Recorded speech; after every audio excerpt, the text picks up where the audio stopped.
Buongiorno a tutti, grazie per l'invito. È a Roma? Roma in taxi. Ah, meraviglioso. Allora possiamo parlare a ruota libera, c'è di tutto. Allora vediamo a cosa si può rispondere. Primo tema, i trasporti. Qui siamo un po' malmessi in provincia di Belluno, soprattutto la parte alta, e quindi si chiedono magari più attenzione da parte della regione alle ferrovie, i treni che non vanno, oppure alle stazioni addirittura chiuse senza alcun servizio, strade con i buchi, l'ANAS non ci dà i soldini. Come siamo messi, Presidente? Guarda, innanzitutto partiamo dalle strade. Okay. Le strade provinciali della provincia di Belluno, con una premessa che io non sono un tutologo e ricordo che la regione è una macchina molto complessa. Le strade vengono gestite le ex strade provinciali, o meglio le provinciali conferite da Veneto Strade. Veneto Strade fa gli interventi nell'ambito di una disponibilità finanziaria che va sempre più calando.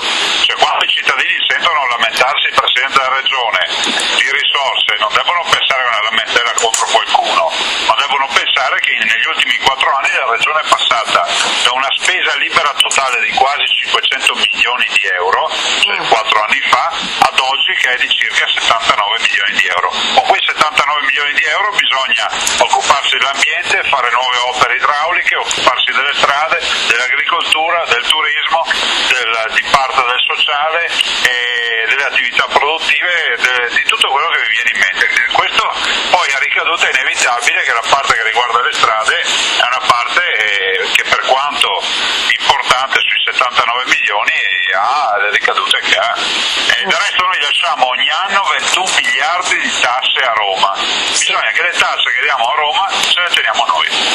Quindi parliamo un attimino allora di autonomia. Come procede il cosiddetto piano per chiedere l'autogoverno?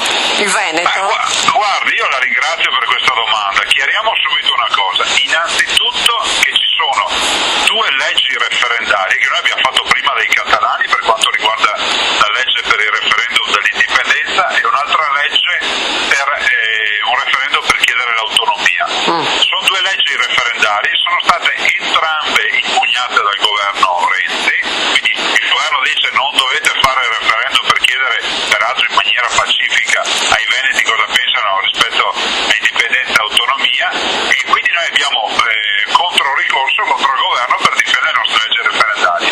Io credo nella via legale e democratica dei referendum, non credo che fare una gazzepata serva a qualcosa, perché poi se chiami le persone a votare per un referendum deve essere ufficiale e deve avere una ricaduta. E poi altre soluzioni ad effetto magari riempiono i giornali ma non poi prendono in giro i cittadini.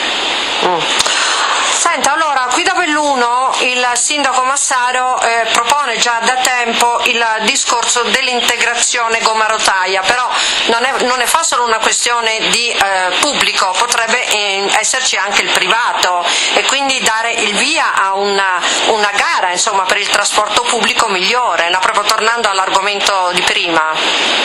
Guardi, io ne ho parlato con il sindaco, ho parlato con molti interlocutori, non ultima l'Associazione Industriale di Belluno. Posso solo anticipare questo, che noi da mesi che stiamo lavorando su un progetto assolutamente importante rispetto a questo.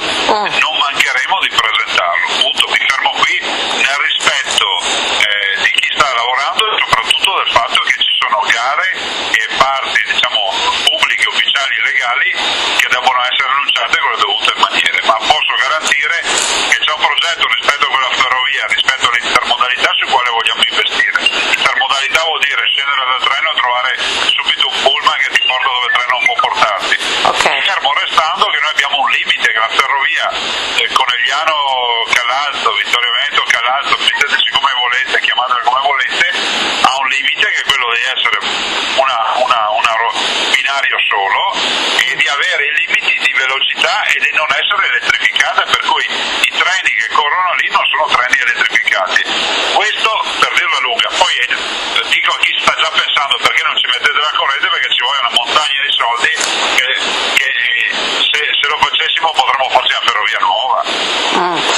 Del resto stanno parlando proprio in Val Venosta, che viene sempre presa come riferimento, dell'elettrificazione come prossimo passo, proprio perché costa parecchio.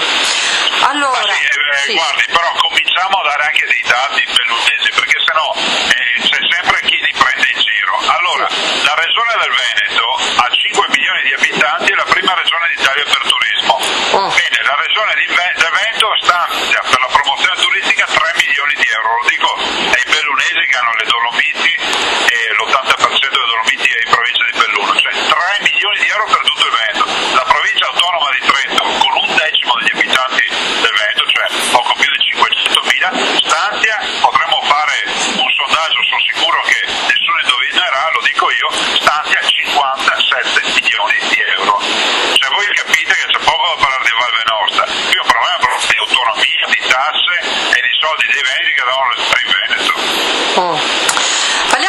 sanità, perché c'è una domanda specifica, chiaramente come diceva lei non sono un tutologo, però io gliela faccio lo stesso. Allora un'ascoltatrice mi scrive: perché dobbiamo pagare il ticket sui controlli del pacemaker e del defibrillatore? Guardi, non glielo so dire perché non so tutte queste robe. E innanzitutto vorrei ricordare che in Veneto non c'è un ticket nazionale, e questa è una cosa che i veneti debbono sapere, cioè la regione non applica ticket regionali, i ticket che si pagano sono tutti imposti a legge nazionale. In Veneto peraltro i veneti non pagano, unica regione d'Italia da quando ci sono io, non pagano l'addizionale IRPEF, cioè non si pagano 300 milioni di euro all'anno alla regione per la sanità, e queste sono due cose da ricordare.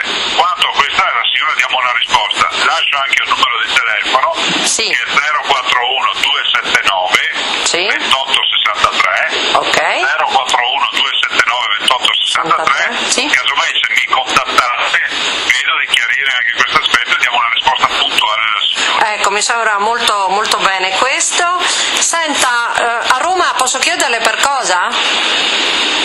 Legge di stabilità, legge di stabilità di quella vergogna che Renzi vuol vendere come una grande soluzione, che ha presentato come un mega taglio delle risorse. Faccio solo degli esempi. La realtà è decisamente diversa rispetto alle slide che ha proiettato, perché le minori tasse sono circa 11 miliardi e non 18 miliardi. Le minori spese, perché aveva annunciato un taglio di 20 miliardi di euro, sono invece 5 miliardi e quasi completamente mangiati dalle nuove spese, 11 miliardi. Per cui alla fine la riduzione della spesa pubblica è di soli 4 miliardi, questo è bene che sappiamo. E perché le minori spese di 4 miliardi non bastano a coprire le minori entrate, scusate bisticcio di parole, la differenza viene pagata da deficit, 6-7 miliardi di deficit. In poche parole non risparmiamo nulla, tagliamo meno tasse del previsto e avremo più debito pubblico alla fine. Senta Presidente, poi la lascio, quando viene a trovarci? Magari sarebbe bello, no? Vederla qui a fare un dibattito. Ci vengo volentieri, potremo fare una linea aperte così anche diamo risposte ai cittadini per quel che posso direttamente, perché ormai raccogliamo anche sì, raccogliamo un po' di cose, magari viene qui alla radio, possiamo fissare magari un appuntamento e parlare con tutti. Va bene, volentieri, grazie. Buon lavoro, grazie. Buon lavoro a voi. Arrivederci di nuovo.